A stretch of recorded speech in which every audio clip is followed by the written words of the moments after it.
So it's been announced by Canada Post Union that as of Friday night at midnight, they're going on strike unless something else happens. And the thing is that like I fully support the union. I believe that people should be paid livable wages. So I agree with the fact that they're fighting to keep their livable wages. They're fighting for that raise. They're fighting to ensure that they don't take on part-time people. There's a lot going on.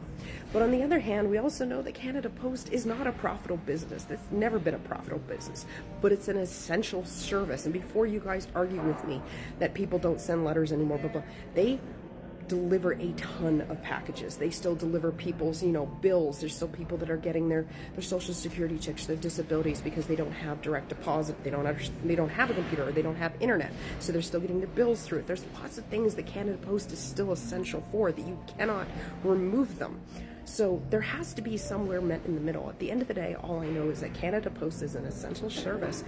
And I don't think it's ever going to be profitable unless they do some massive gutting that is not going to end well. All right, it's just going to make it more expensive for us, and it's going to screw over what was and still sort of is a good paying job, right? Because it's still a union job. So honestly, the Canadian government needs to step in and start figuring out how to make Canada Post. Like, it's one of your, basically, it's still Canada's company, right? Why are we not more involved? Why is the government not taking more of a direct approach with this and figuring out some way to get it to work? And frankly, them trying to be profitable, I just don't think it's going to happen. So the government's just going to have to realize that it's one of those essential services that they're just always going to lose money on. It'll make some money, but not enough to always replace what they spend. And just realize that's the case. Like, I don't know. I'm sure there's people smarter than me that have better solutions, but it's just kind of the way I look at it, is that it's an essential service and we can't lose it.